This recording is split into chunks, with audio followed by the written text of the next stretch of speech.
Hey there, how's it going? I'm Porter, and today I'm going to be showing you 3 of my favorite pickleball drills to help you drastically improve your game while having fun in the process. So let's get right into it.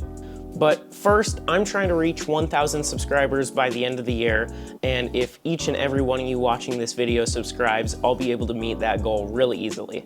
So if you can take 2 seconds to scroll down and click that big red subscribe button, it's free, super easy, and I really appreciate it. Thank you, and let's get to the drills. Before you actually start drilling, or playing for that matter, it's really important that you get a really good warm-up.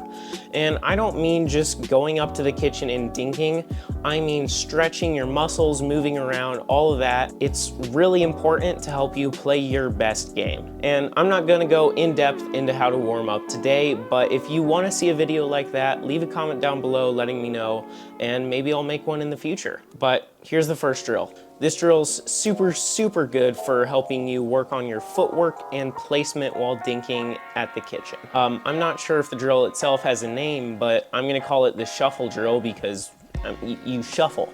You're gonna need a drilling partner for this drill and each drill that we talk about today to help you out. It's really important that you have one, otherwise you're not gonna be able to do these drills. So you're gonna start up at the kitchen with your partner right across from you, and you're just gonna dink back and forth. But after each dink, you're gonna shuffle 1 step down towards the other end of the court. And the same goes for your partner. After they hit a dink, they're gonna shuffle 1 step to the end of the court. Then you're gonna repeat that process until you reach the end of the court, and then you're just gonna start all over again and head back. So it's gonna kind of be a pattern of dink, shuffle, dink, shuffle, dink, shuffle. Super simple, and what this does is it helps you work on your lateral movement, which is used all the time in pickleball. That's how you want to move up at the kitchen.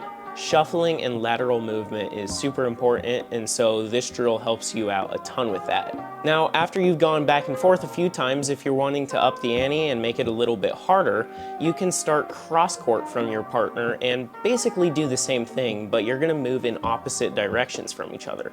So you're gonna dink, shuffle down to the other end, your partner's gonna dink and they'll shuffle down to the other end. It's basically the same, just crisscross. So yeah, that's the shuffle drill. All right, this next drill is great for working on a lot of different shots and on in-game scenarios. And now, obviously, almost all of pickleball is played up at the kitchen, so it's really important that you feel comfortable while you're up there. And so this drill is gonna help you out with that. It's called the kitchen game because it's literally just that. It's a game played out at the kitchen. It's the same exact rules as normal pickleball, but it's only played on one side and you score using rally scoring. You start at 0-0 and it's a game to 11, win by 2 points. Make sure you focus on your consistency and not trying to go for too much, because generally the person who's more consistent and makes less errors is gonna win more games in the long run. Once you play a game straight ahead, you can play out games cross court and then straight ahead from the other side and then cross court again, so on and so forth. You're just starting out at the kitchen, playing out points, and you're trying to beat your partner so you can work on those in-game scenarios. So yeah, that's the kitchen game. Really simple, but super helpful. So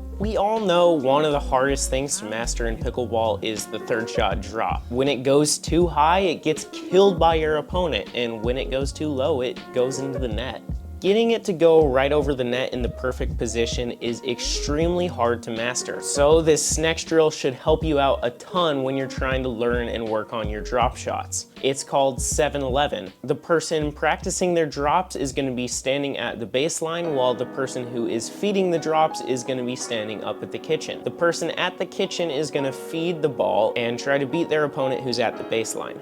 And the person at the baseline is going to try to beat the person at the kitchen while not moving up along the court. To win, the dropper has to get 7 points and the feeder has to get 11. It is rally scoring, win by 1 point. The reason the dropper has to get less points than the feeder is because hitting a drop shot is much harder than the person standing at the kitchen attacking those drop shots. Again, once you finish a straight ahead game, you can move on to a cross court game, and then straight ahead from the other side, and then cross court from the other side, so on and so forth. As always, really focus on your consistency, because it's super important that you focus on not making errors, because again, person who makes less errors generally wins more games. So there you go, that's 7-11. It's super helpful for working on your drop shots, and it's also helpful if you're the feeder in this situation and you're working on attacking balls from maybe low under the net, or just putting the ball away in general. Super helpful on both ends, and it's super fun. And yeah, so there you have it. These are my 3 favorite drills to help you improve a lot while having fun doing it. I really enjoy all of them, and I hope you do too. Thanks as always for watching this video. Again, scroll down, click that big red subscribe button. Really helps me out a ton, trying to reach 1,000 subscribers by the end of the year.